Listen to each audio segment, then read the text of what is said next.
day everyone, meron tayo rito, last customer na to, Honda ADV 160. So unahin natin dito sa, okay na sir, unahin natin sa busina. Ito yung lagi kong sinasabi na pag yung busina nyo ay nakaharap yung butas sa harap ng motor, mga niya, pag maandar yung motor nyo, tilo mo nga pat para makita yung busina.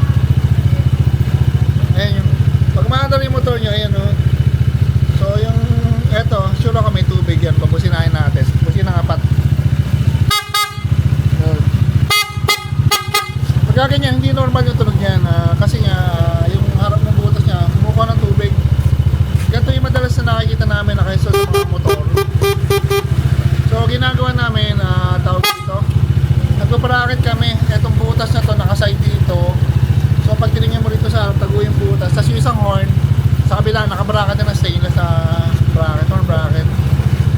Tapos i-rewiring natin to, may problema yata yung ilaw nito. Okay na ba? Ayaw pa, gagana siya, pero ano, ayun, nawala no? Ayun, dalawa ngayon. Ilaw mo nga, puti mo nga. Ay, gumana naman ulit.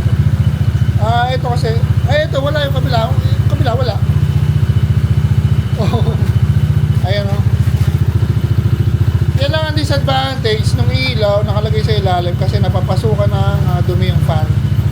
So yung mga gatong ilaw, may thermal, thermal protection. Pag hindi umikot yung fan, mag-iinit yung ilaw, magpapatay sindi. So minsan okay pa pag nabara lang yung fan, umikot ng normal na pag nalinis. So pag nasira na yung fan, wala na. Mamatay na rin yung pag nag-iinit. So i-rewind natin yung ilaw nito, saka yung busina. Alam ko i-rewind din eh. Ewan ko lang yung horn bracket papalitan. Ayun. Pakita natin yung owner si Sir. Pwede sabihin nyo Sir, tangkad ni Sir. Taga saan po ba Sir? Sa Agulay po. Saan po sa Agonoy? Sa San Agustino. Mabasketball ka ba Sir? Dati. Ako nanonood lang. Ano ba pangalan ni Sir? Mati po, Mati. Mati? Saan mo nalaman shop namin Sir? Sa ano lang po, Facebook, sa ads po. Pero hindi ka Sir nag-ano pa rito, nag-inquire ngayon? Ay, Pumunta ka?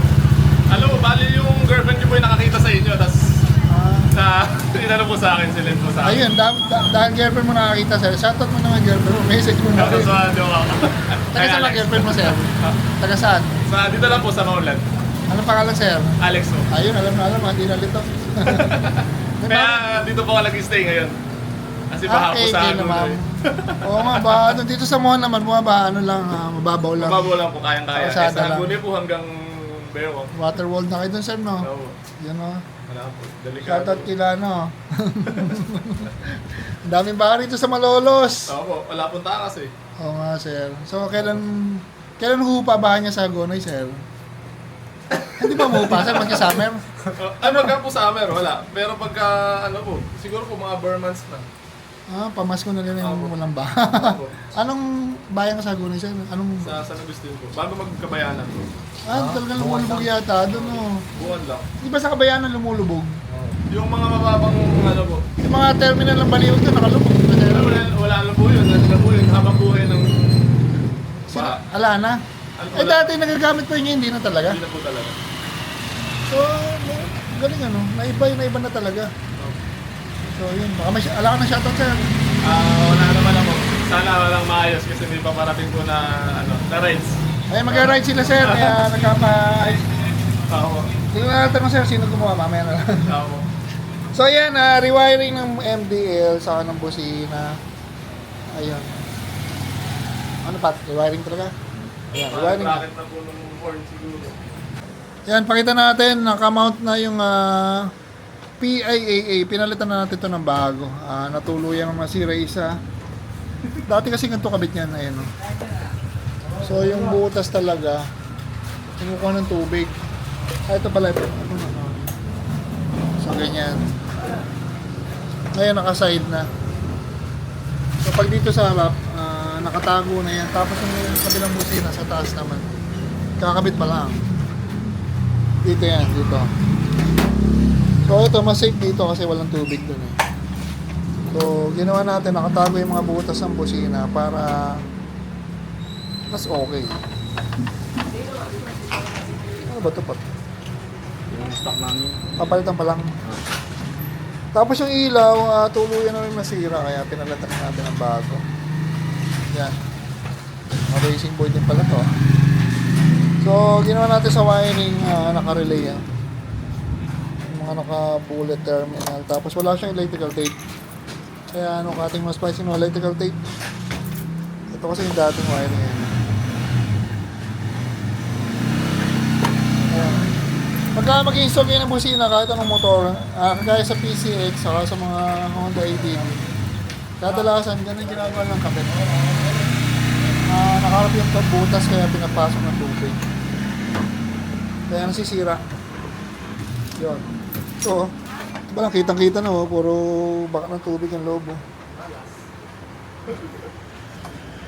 So yan, kung kapa-install kayo, sabihin mo siya nag-install, itago yung butas para mas okay, sir. Yun.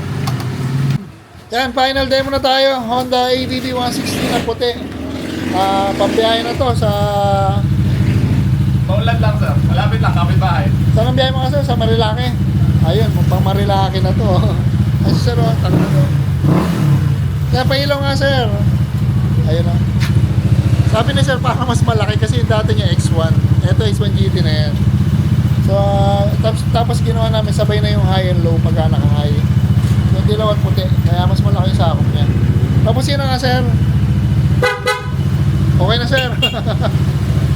Kanina kasi hindi naka-bracket. Kaya nung nakita ko pa lang, sabi ko, sir, okay pa ba yung busina mo? Yun nga, nung tinest namin na may tubig na. Tapos, natuluyan na palang nasira isang busina. Kasi nga may tubig sa loob. So, yan, dala tayo rito. Yan. Sir, thank you, sir, ha. Thank you po. Maraming salamat. Yan. First time dito na, sir. First time na, sir. First time. Nakarekomenda lang yan. Wala na muna pala. Talaga na, sir. Okay lang yan, sir. So, yan. Dala tayo. Thank you. Then, mga guys, nalinyahan na natin yung, yung mga ilaw sa busina. So, ayan, o. Tinetest ng ni Pat. Sino, sir? Pampiyahan na yun.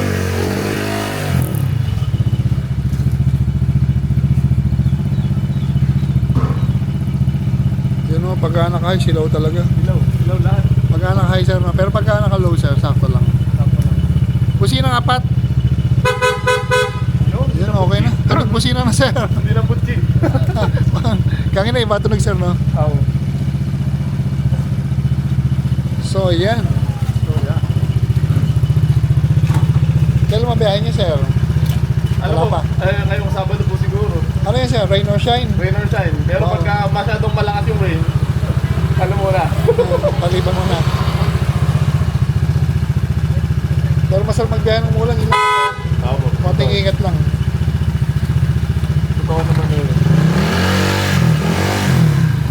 Ito kasama, sir? Girlfriend, sir? O grupo, sir? Solo lang muna. Nag-iisa ka? Ano po kaming dalawa? Masarap na, sir. Para pa lang ako, pag nag-ride kami lang ng misis. Oo, mas masaya po kasi, saka mas na-enjoy. Oo, sir. Kahit saan mo gusto paminto eh. Yan, tama, sir. Lahat ng gustong puntahan sa hintuan. Oo. Kainan. Pag natatay ka, hinto ta.